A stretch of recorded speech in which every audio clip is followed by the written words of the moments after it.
جی اس میں مزید روشنی ڈالنا چاہتے ہیں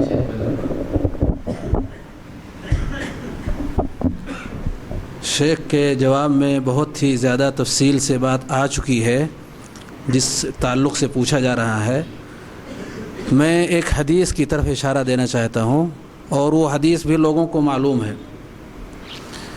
نبی کریم صلی اللہ علیہ وسلم نے اس امت کے حوالے سے فرمایا وَسَتَفْتَرِقُ أُمَّتِي عَلَى 73 مِلَّةٍ كُلُّهَا فِي النَّارِ إِلَّا وَاحِدَةً، کہ میری امت 73 فرقوں میں تقسیم ہو جائے گی، سارے کے سارے جہنم میں ہوں گے سوائے ایک کے۔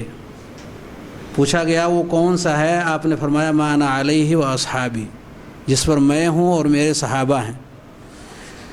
عقیدے کے میدان میں جس پر نبی کریم صلی اللہ علیہ وسلم ہیں، آپ کے صحابہ ہیں۔ عبادات کے میدان میں جس پر نبی کریم صلی اللہ علیہ وسلم اور آپ کے صحابہ ہیں۔ احکام اور معاملات پورا دین جو نبی کریم صلی اللہ علیہ وسلم لے کر کے آئے، پورے دین کے حوالے سے یہ گویا کہ ہمیں معیار دیا گیا ما انا علیہ و اصحابی کا، کہ جس پر میں ہوں اور میرے صحابہ ہیں۔ یعنی نجات پانے والا صرف یہی ایک فرقہ ہوگا کہ جو اپنا اصول بھی وہی رکھے گا اور اصول کے ساتھ ساتھ عمل بھی اسی کے موافق رکھے گا۔ یعنی اصولاً بھی وہ اسی پر قائم ہو، اور اصولاً کے ساتھ ساتھ اس کا عمل بھی، پریکٹیکل بھی وہ اسی پر قائم ہو، تو وہ ناجی ہوگا۔ کلھا فی النار کا مفہوم کیا ہے؟ کیا سارے کے سارے جہنم میں جائیں گے؟ یعنی جتنی بھی جماعتیں ہیں یہ ساری کی ساری جہنم میں جانا ان کا واجب ہے، ضروری ہے کہ وہ جہنم ہی میں جائیں؟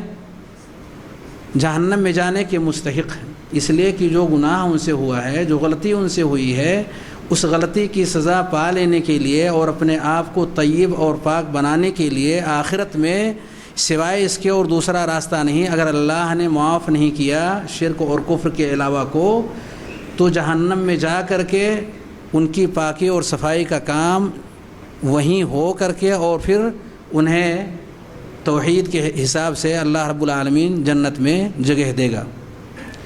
کہنے کا مقصود یہ ہے کہ عقیدے کے باب میں جو غلطیاں صاف اور صریح لفظوں میں ہمارے بھائیوں کے عقیدے میں پائی جاتی ہیں، اور کتاب و سنت کے نصوص بالکل واضح ہیں، صاف لفظوں میں ہمارے بھائیوں کا یہ اقرار ہے کہ ہم امام ابو حنیفہ رحمۃ اللہ علیہ کی تقلید کرتے ہیں، احکام اور مسائل میں، فقہی معاملات میں ہم امام ابو حنیفہ کی تقلید کرتے ہیں، اور اصول اور عقیدے میں ابو الحسن اشعری اور ابو منصور ماتریدی کی پیروی کرتے ہیں۔ صاف لفظوں میں اس کا نہ صرف اقرار کرتے ہیں بلکہ کتابی شکل کے اندر اسے ترتیب دے کر کے اور اس کی نشر و اشاعت بھی ہے۔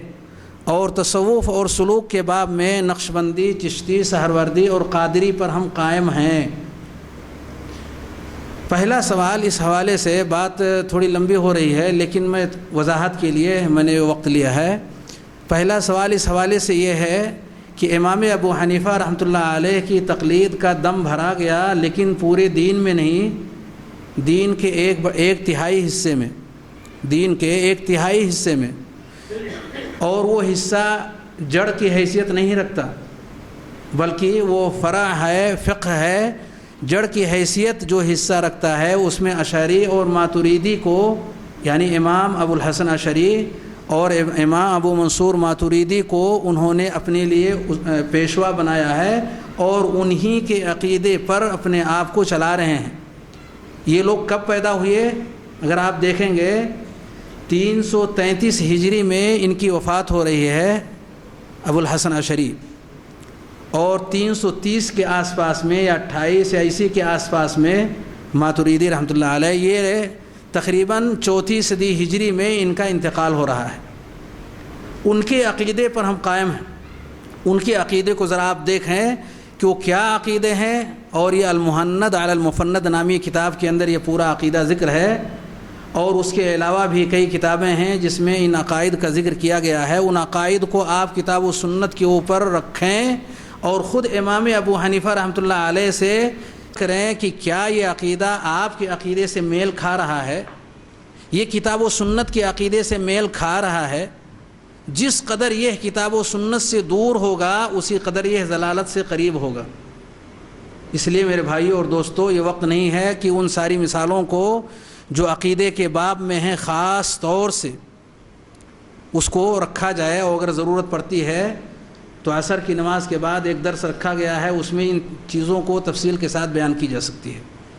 تو بہرکیف جس قدر کتاب و سنت کے دیے ہوئے طریقوں سے آدمی ہٹتا ہے اسی قدر وہ ضلالت سے قریب ہوگا، کیونکہ ما انا علیہ و اصحابی سے وہ ہٹا ہوا ہے۔ نبی کریم صلی اللہ علیہ وسلم نے وہ اصول دیے ہی نہیں، وہ عقیدے دیے ہی نہیں جو لوگوں نے اختیار کر لیا ہے اور اپنے دین کا حصہ بنایا ہے۔ چہ جائے کہ فقہی معاملات جس میں عام طور پر ہمارے درمیان جھگڑے ہوا کرتے ہیں، یہ فروعی معاملات ہیں۔